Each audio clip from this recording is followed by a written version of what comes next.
to the class.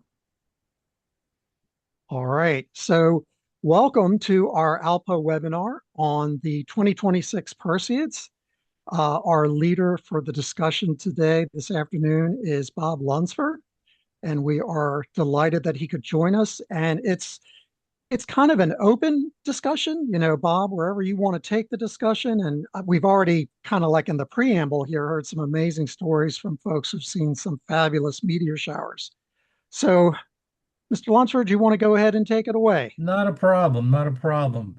The shower is active right now. You could go out tonight from midnight to dawn and probably count 10 meters per hour from a dark sky site. So it's active now, and it will be active for right through the end of the month. So, but of course, the main night is going to be Wednesday night, Thursday morning, August 12/13. Now we have a wide range of predictions for the actual time of the maximum. Uh, Past video studies say that it's going to occur early on the 13th, which is between 2 and 4 Universal Time. So that would be the evening of the 12th, actually. The radiant will be low for us in North America here. So we will be able to see some at that time. The radiant will be low in the north, and you can see some of these Perseids shooting straight up from the horizon. Uh, as I said, the horizon will be blocking most of them, but the ones you do see at that time are usually Earth grazers, which means they're much longer and longer lasting Perseids because they just skim the atmosphere rather than shoot deep into it.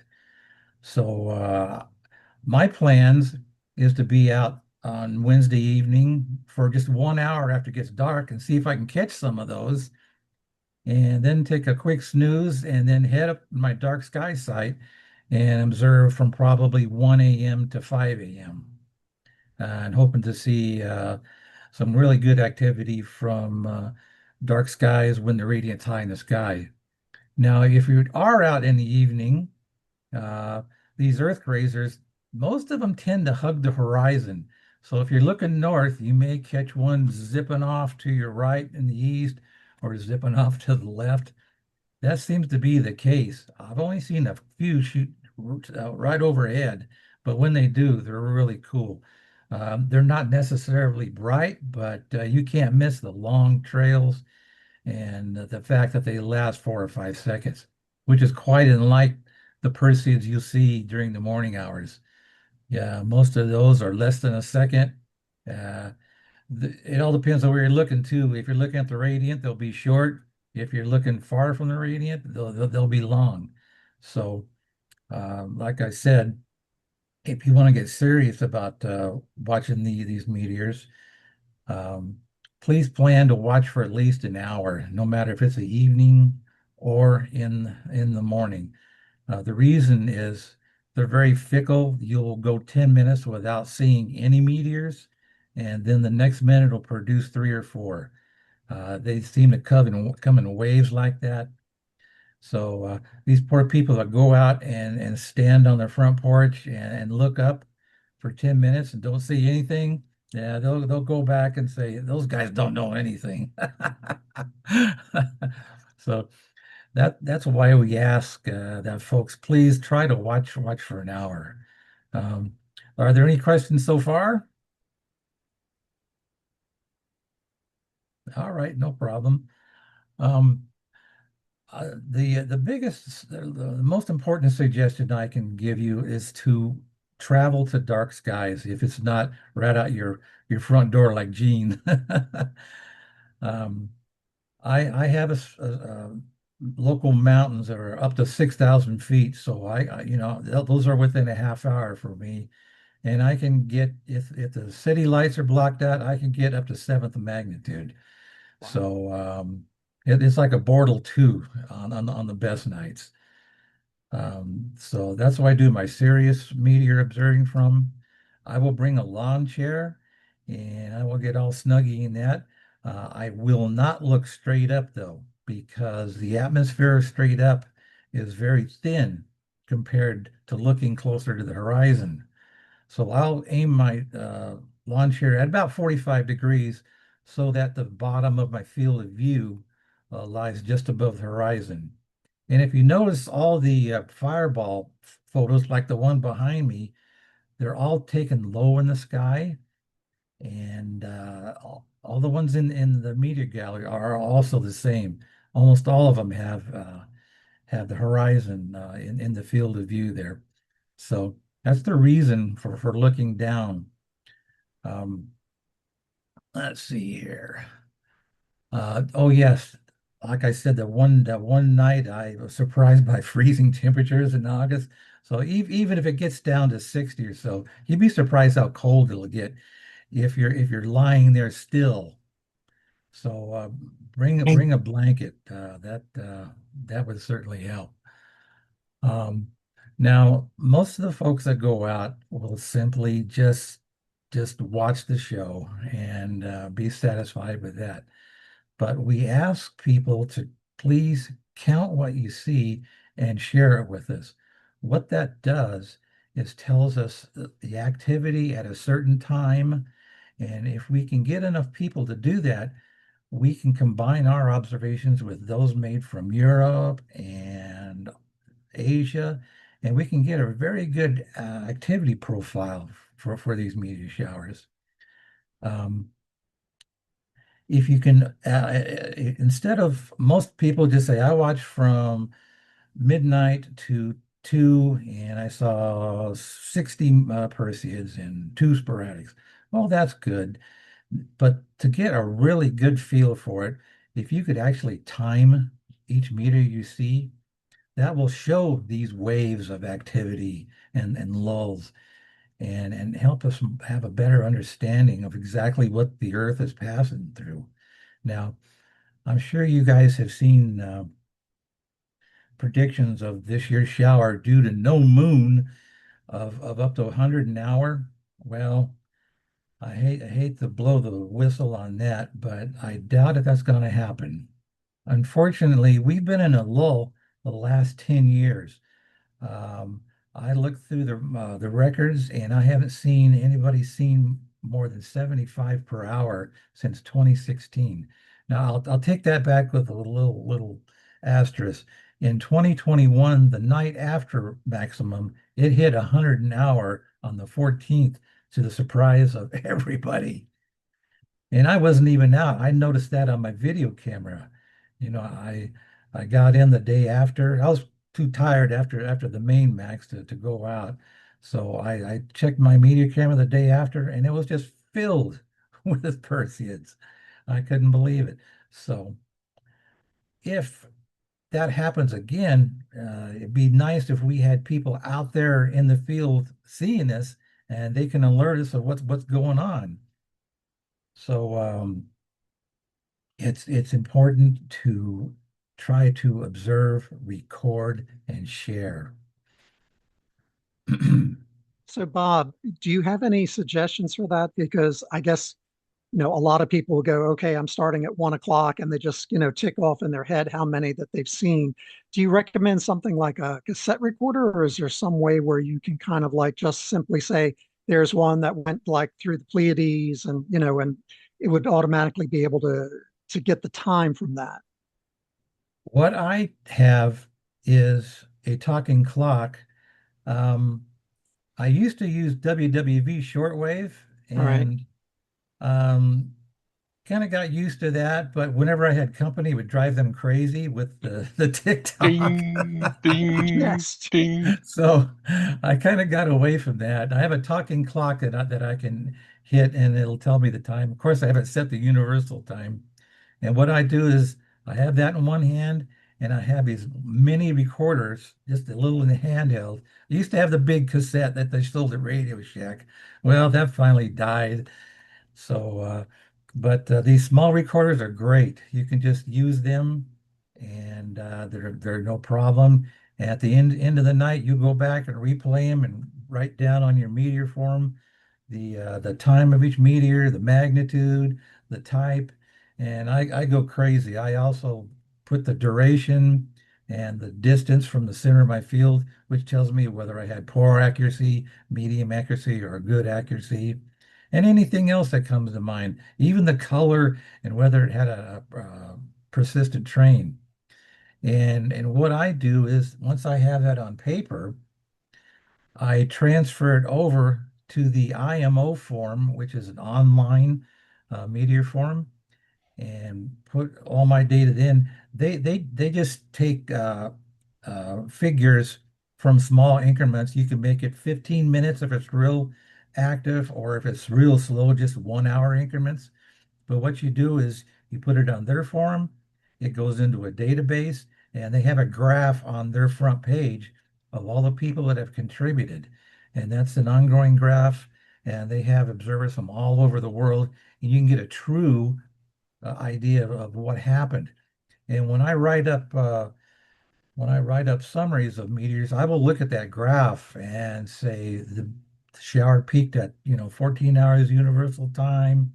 Highest the zenith hourly rate was 100, and that's how we can, from the individual, contribute to the global community. So we can actually do some good scientific work just by recording each meteor as you see it. Bob, And should I talk about my system with the iPhone? It couldn't hurt. Go ahead. Um, I've been working with my neighbor Terry Ross for a long time and trying to automate the system for him. And what I've put together is, first of all, for recording, I have some shortcuts on the Apple iPhone.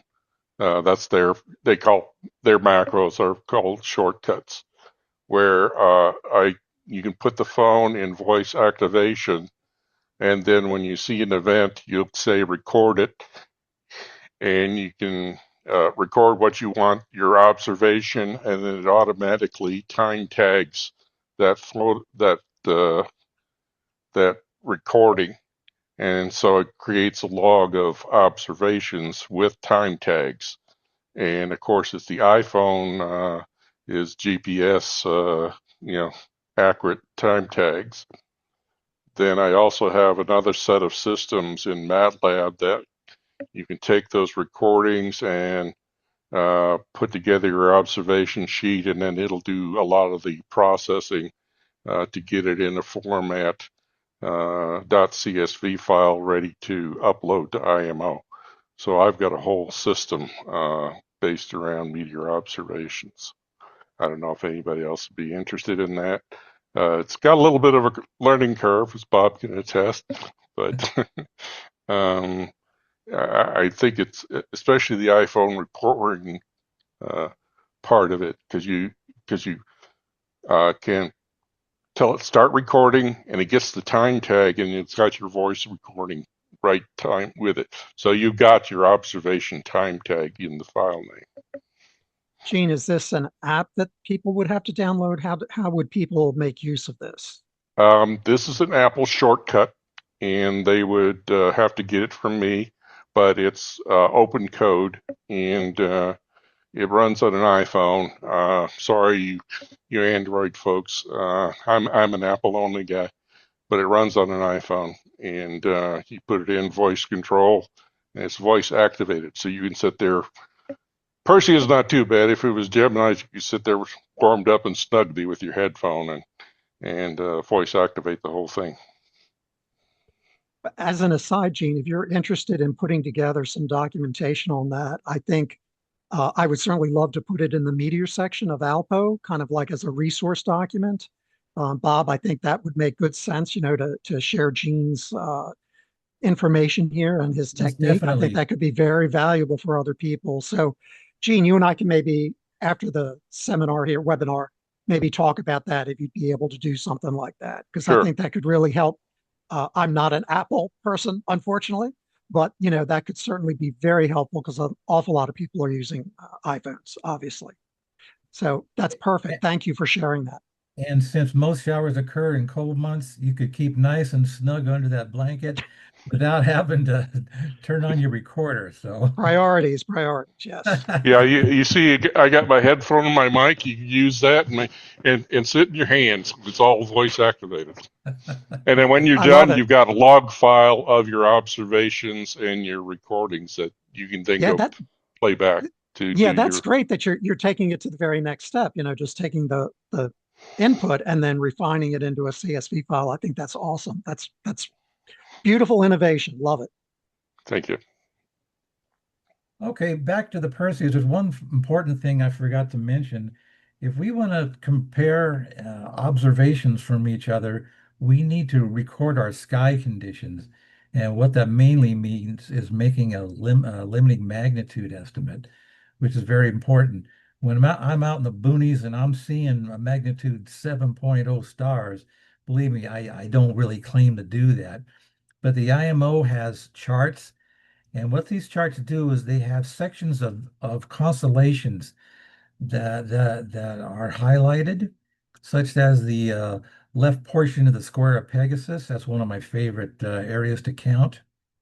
So what we do is we count the number of stars within that area, and then they have a chart. And say if you saw 17 stars in there, you look at their table, and 17 stars would equal a limiting magnitude of 6.5. So that's what you would write down on your observing sheet for that particular period. Of limiting magnitude is 7.5. Now that's important because if someone is observing under, let's say, 5.5 limiting magnitude, they're not going to see as many. So in order to compare those two observations, their count has to be increased by a certain amount. I don't know the exact formula, but their count will have to be increased. And it's just the opposite for someone observing in the 7.0 sky. Their count have to be reduced because 6.5 is the prime limiting magnitude to compare everybody's data.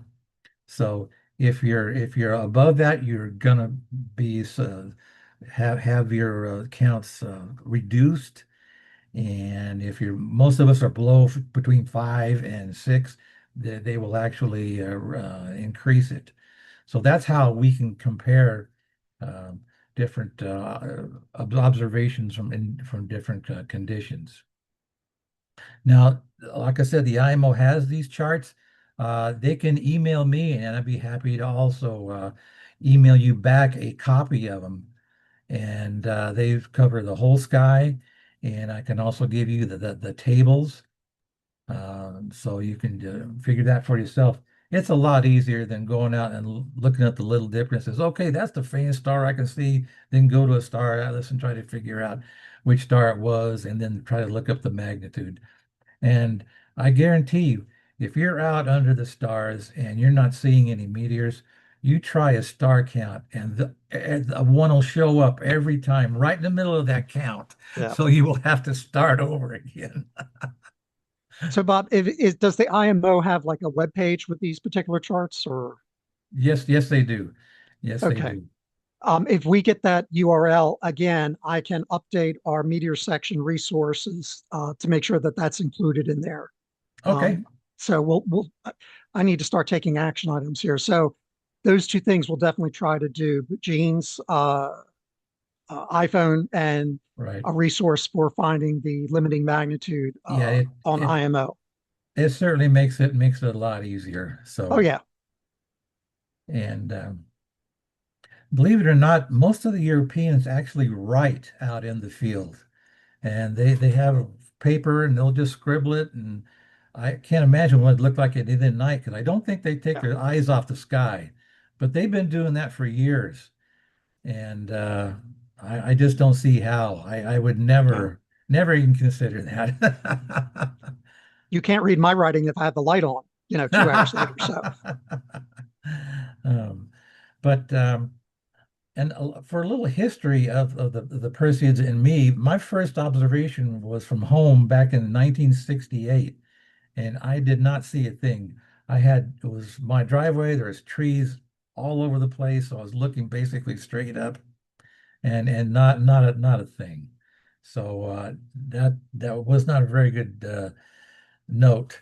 Um, when I went to college in 1974, I finally decided to make a dark sky trip for the Perseids.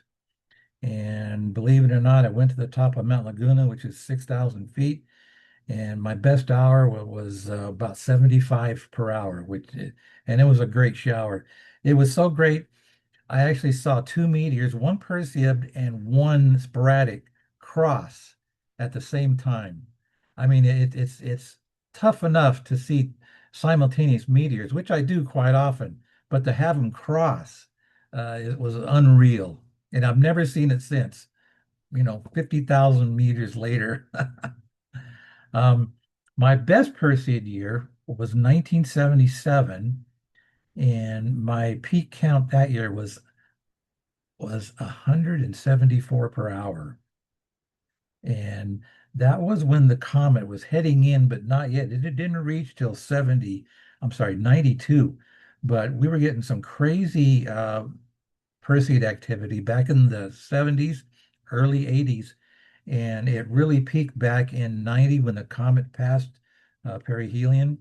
Unfortunately, North America was not in prime position to see any of these outbursts. There were reports of 300 and 400 an hour for a short time, but they always seemed to happen over Europe or Asia. So I think my best counts during that time was maybe 120 an hour, which is not too shabby, believe me.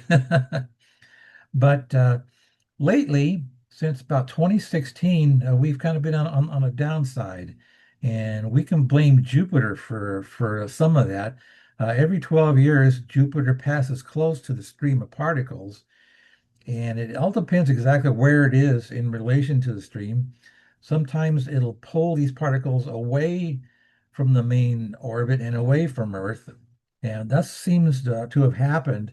And lately, the counts have been only about 40 or 50 an hour from dark sky sites. So, and unfortunately, that's what they expect to continue this year. So, but 2027 is a whole new picture. Jupiter once again is passing close to the orbit of Swift-Tuttle's particles, and this time it's supposed to pull in closer. So 2027 is supposed to be the start of a resurgence in the Perseids. And 2028, they're predicting an outstanding shower. I've even heard the word storm, which I really doubt, but it sounds juicy.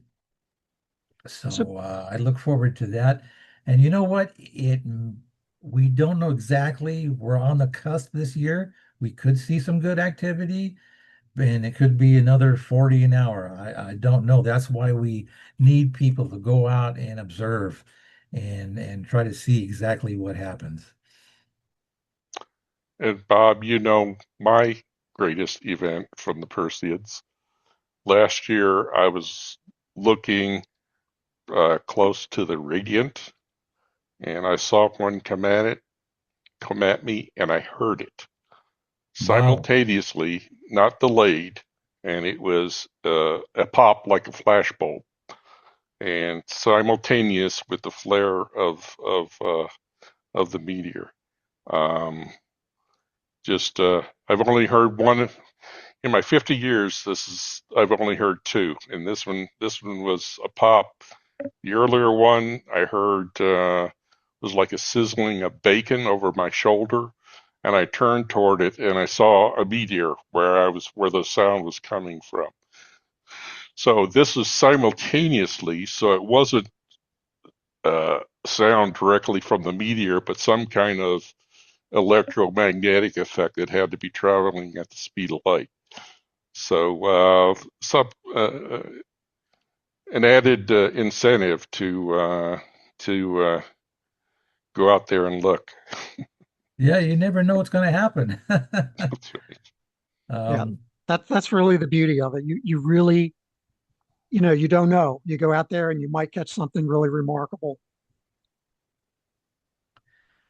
Now, if any of you folks are going to photograph, I would go ahead and take my visual information and aim your camera just above the horizon. You have a much better chance of nailing a fireball or a bright Perseer in that area.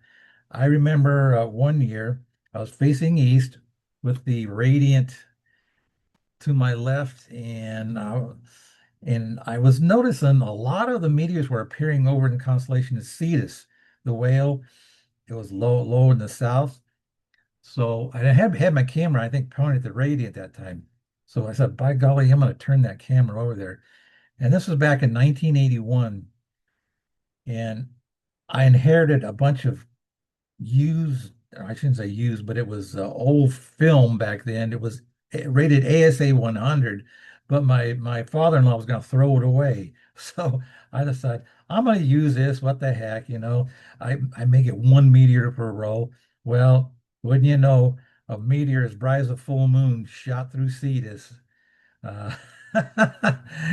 and it looks, the meteor is nice, but the background is brown and crummy because of the old film.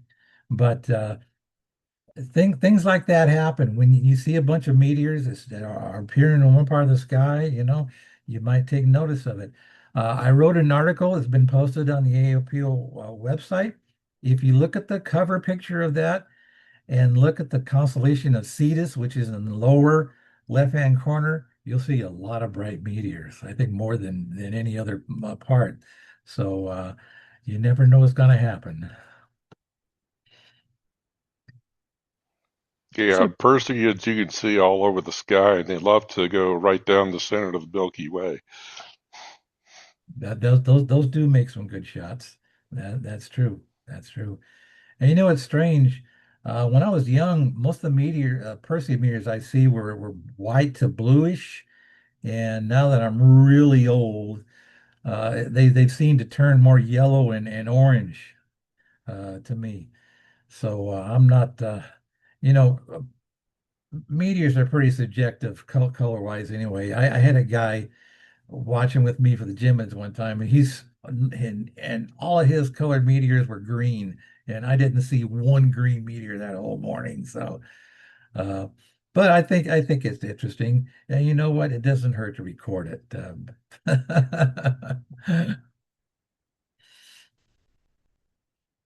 Ron, go ahead and ask your question.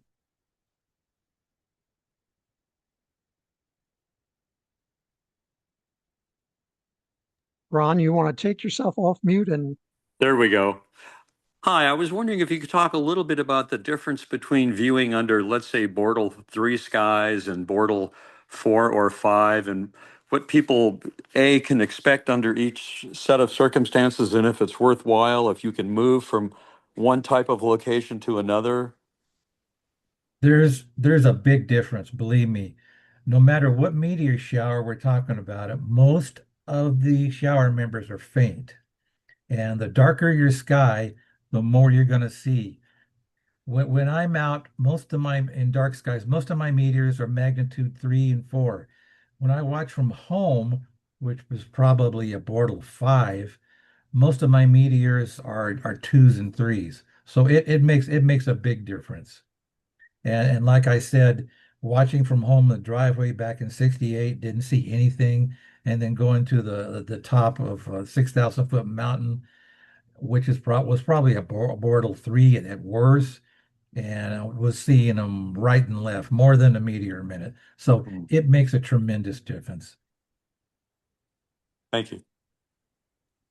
hey, Bob, can you also speak to when part of your sky is obscured? You're in a particular venue where, you can't get down to the horizon or you've only got a certain percentage.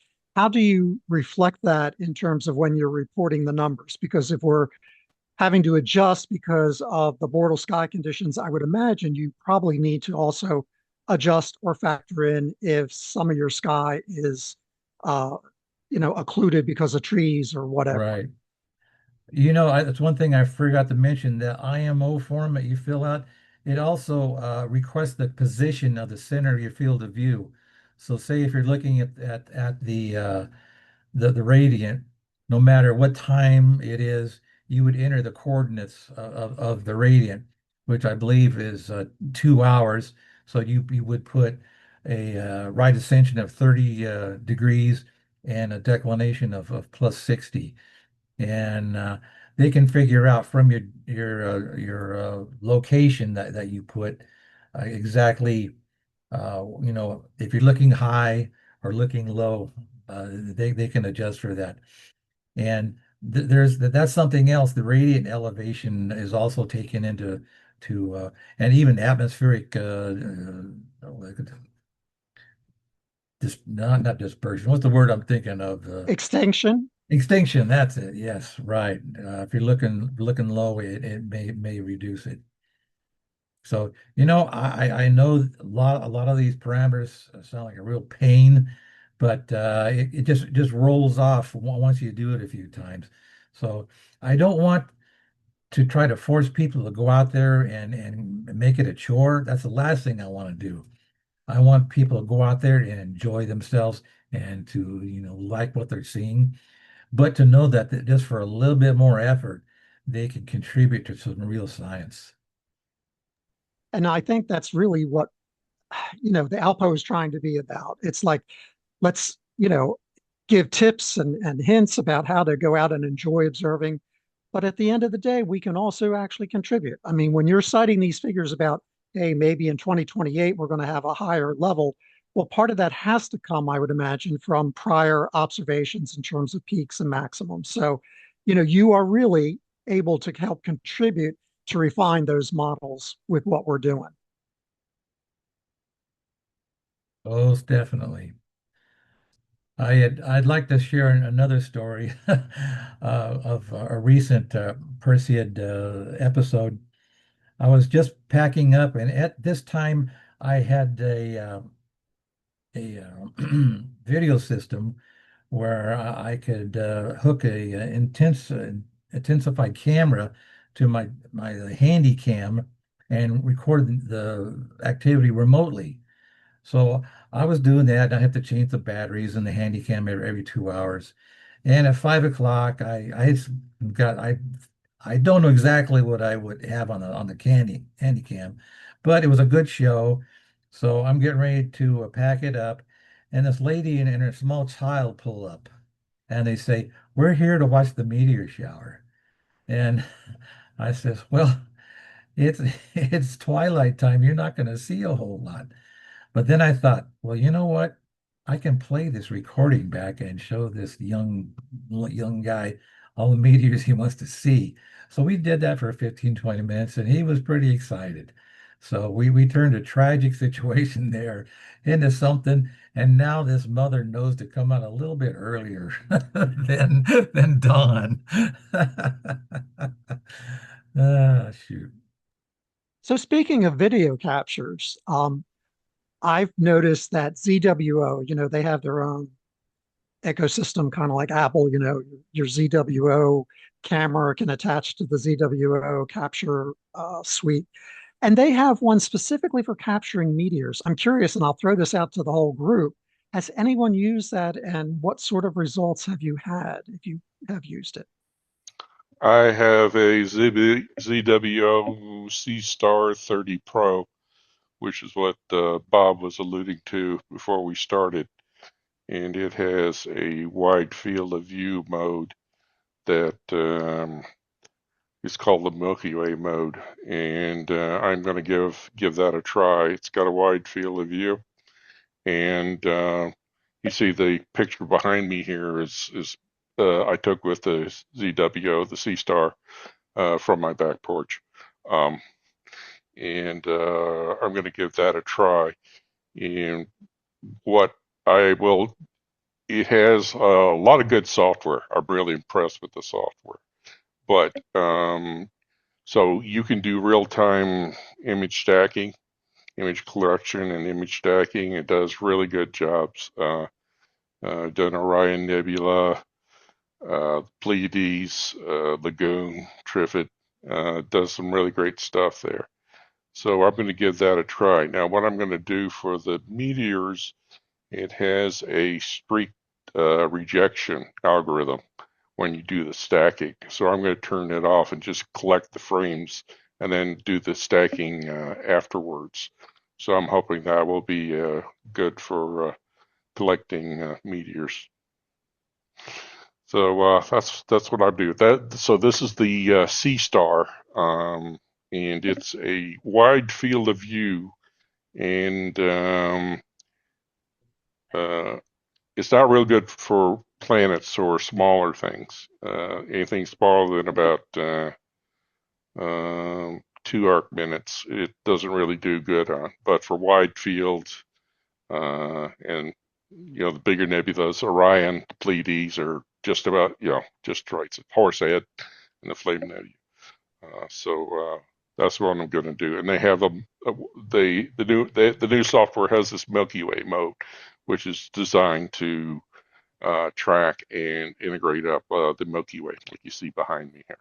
Well, So that'll definitely be interesting to see what kind of results you get with that. We'll be definitely looking forward to hearing how that works out. yeah, we'll give it a Uh, try. Jim, I think you were also referring to the small ZWO cameras, and they have a lens you can screw into them for all Correct. sky mode. Yep. Those are good for the fireballs, and perhaps their limiting magnitude is around 0. So anything 0 or brighter, they can probably pick up. So if you're into catching fireballs, that would be nice. Well, who's But not? well, yeah. Um, but compared to a dedicated meteor system, they can normally, with a smaller field of view, they can normally go down to about fourth magnitude. I figure it's worth a try. I'm going to see what it does. And that's, of course, assuming that I get anything resembling clear skies around here, which doesn't look Yeah. promising at the moment. So, um, what was the other thing I was going to ask? Oh, anyone on here have their own like all sky camera? Bob, I know you do in terms of like recording, the evening's events and whatnot. But does anyone else have their own setup for that? And if so, can we leverage the information from that, Bob, to be useful? Certainly, certainly. They're if they can obtain meteor rates. Yeah, I know it's difficult to see a meteor and try to figure out what shower it belongs to, but yeah, it's possible. That's uh, many years ago. The IMO had a camera that would automatically assign a shower, um, and the problem with that is if it moved just a few arc seconds, then everything was all goofed up. So the slightest gust of wind, you had to have that camera solid, and it just didn't turn out. It didn't work out for me. So the system I have now just records the meteor. It doesn't tell me anything about it. It does give velocity though, which is a key. If it's a fast velocity, then it could possibly be a Perseid.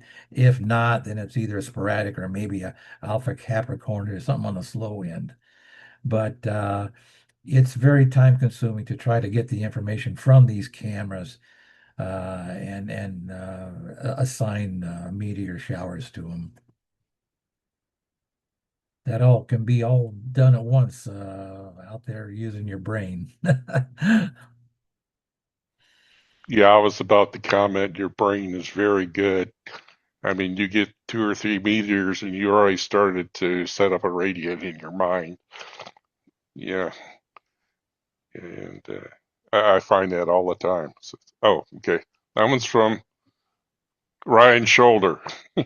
I've seen 3 different directions, but your mind is very good at extrapolating backwards to the radiant. Most definitely. And believe me, there's been outbursts discovered by visual means. Someone out there is just saying, "Hey, I'm out here observing the Delta Aquariids, and there are all kinds of meteors shooting from Delphinus. What's going on here?" And now there's a meteor shower called the Gamma Delphinis. So, Yeah, I had that experience too, Bob. You remember that? There was I think it was in Cetus, Zeta Cetes.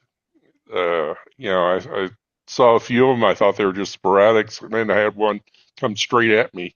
That got my attention. Then I started paying attention. They were all coming from the same radiant. Now I haven't had a chance to go back and revisit that same time and place, but very definitely, yeah. By the way, there's been a lot of Perseid fireballs reported so far. So even if the rates are low, there's a good chance that the ones you do see may be bright and will leave nice, impressive, persistent trains. So we can always hope for that.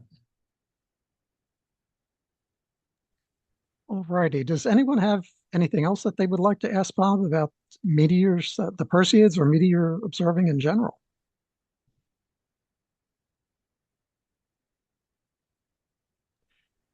All right. First of all, Bob, thank you so much. This was great. And I really love doing this sort of thing. We did an Alpo survey, and one of the pieces of feedback we got is that people were looking for this sort of activity where everyone can kind of get together and chat about a particular event or aspect.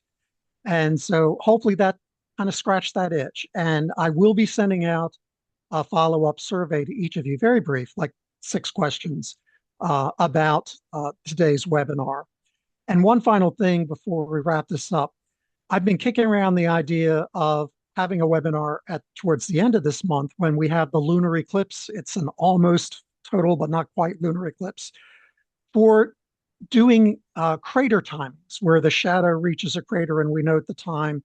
That's another way to kind of do some science. And I'm just curious, kind of, you raise your hand, would you be possibly interested in me putting together something like that? Okay, very good. That's helpful. Maybe I will reach out to those folks in the Alpo and we'll set something up. So keep checking the Alpo website because we'll announce it there if so. Again, Bob, my sincere thanks. This was really great. Enjoyed the presentation very much. It's always wonderful when you have a subject matter expert such as yourself to come and just kind of, share with us. And Gene, you added so much to the discussion today. I'm so glad that you were able to get online and join us here today. Thank you. And again, thank you everybody for joining. And please do complete the follow-up survey that I'll send out to you. One more thing, Jim. Sure, absolutely. Tim and I had a podcast on the Perseids, and it went into a lot of details on how Jupiter interacts and causes rises and lulls in Perseid activity. You might want to catch that. And there is an article that we just posted on the ALPO website that gives the general information like we smoothed over today. So a little further reading that may bring you up to speed. All good news.